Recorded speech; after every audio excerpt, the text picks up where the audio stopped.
Саламатсыздарбы?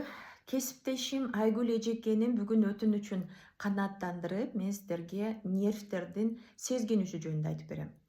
Неврит жана невралгия. Нервтер бизге кандай кызмат аткарып берет? Борбордук нерв системасы болгон баш мээ менен жүлүндү башка органдар менен байланыштырып турат. Учу каяктан башталат?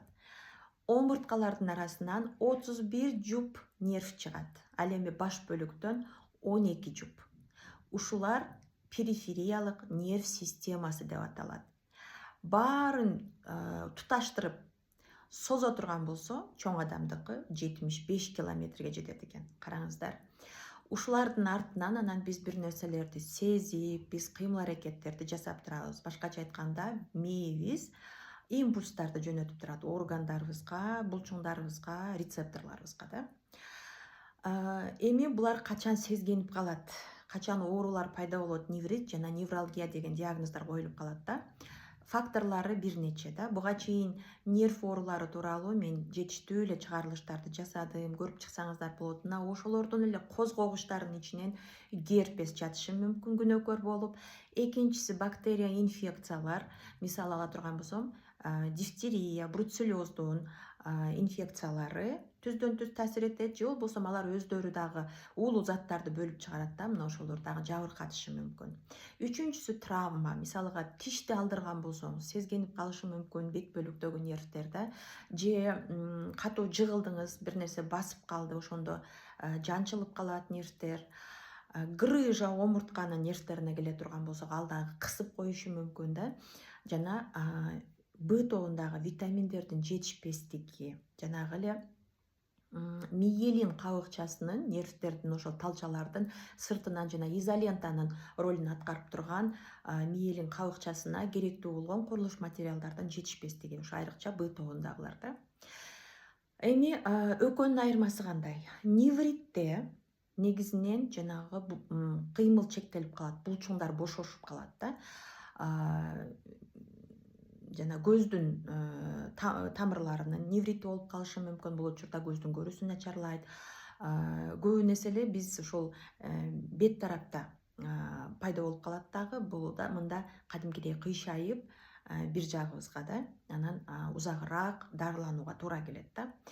Ал эми невралгияда болсо, эми каерде нервтерибиз болсо, мына ошолордун баарында бул процесс жүрүшү мүмкүн экен да. Невралгия жана седалищ нервиники болушу мүмкүн. Мында ошо бутка берет да, бул катуу оору болот. Невралгия жанагы бут таман тараптагы нервтердин дагы сезгенүүсү болушу мүмкүн да, мында да бут баспай калат да. Анан эң көп учурда эле могул жерде тройничный нерв деп коет. Бул жерде көбүнчө шамалдатып алабыз да, суук калтырып алабыз да. Менде ошол нерсе болгон да. Балкон тарапка эле кышындасы жатып калып, бир түндүн ичинде эле катуу оорудан ойгондум. Жанагынтип эле жүрөк соккондой болгон чукуган оору да. Эч нерсе баспайт, ооруну басуучу таблеткалар дагы эч кандай жардам бербей калат да. Ал эми экинчи орунда ошол кездешүүсү боюнча бул кабыргалардын жана омурткадан чыккан кабыргаларды аралап кеткен нервтерди дагы сезгенип алабыз да. Мында дагы өтө катуу оору, адам дем ала албай дагы калат да. Мындай учурларда албетте үйдө отуруп алып өзүңүздөрчө дарыланбаңыздар, дароо дарыгерге барабыз. Айрыкча ушул кабырганын нервтери жанагы эле жүрөктүн оорусуна окшоп кетет да. Такаш ооруп, стенокардиянын да симптомдору болуп калбаш үчүн сөзсүз дарыгер аныкташ керек муну да. Мен жанагынтип бет бөлүгүмүн нервтерин шамалдатып алганымда талаада элем, түшүндүм бул жагымы сууктатып алганымы да. Анан дайыма кайда барсам мен тез жардам катары бальзамым бар. Siberian Wellness компаниясынын Корин деген бальзамы, мунун ичинде бүт эле өсүмдүктөрдүн сыгындылары жатат да, айрыкча пихтанын экстракты. Ушуну алып эле кургаган сайын сүртүп эле, анан шарфты ороп алып отура бердим дагы. жарым күн дегенде анан жанагынын баары кой берди да. Медицинада мындай учурда сөзсүз түрдө физиотерапияны жазышат да, жана токко кактатат, укалоо процедураларын аласыз, уколдорду аласыз, ооруну басуучу. Мен ошол менде мүмкүнчүлүк болбой калган үчүн, сыртта жүрүп калганым үчүн ушуну менен эле жан сактадым да. Жана азыр деле, андан кийин көрүнбөдүм деле, азыр деле кээде жанагы кеч күздөгү сууктарда да бүлкүлдөп калат мына ушул жерлерим. Же болбосо транспортто кетип атканда айнек тараптан шамал урбаш керек, ошентип этияттап турам дагы.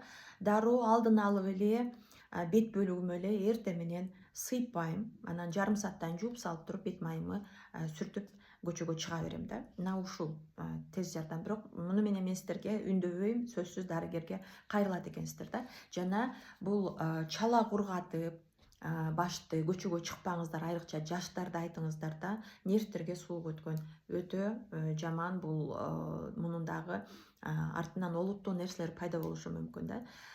Бытовундагы витаминдерди толуктап туруңуздар. Витамин D, омега 3 майларын, куркуминдерди ичип туруңуздар. Булар ошо сезгенүүлөргө каршы жана тамырларыбызды бекемдеп турат экенбиз. Айрыкча кант диабети менен ооругандарда, булар дагы тамырдын оорусу болгон үчүн булар дагы аябай назик келишет, неврит, невралгияга да.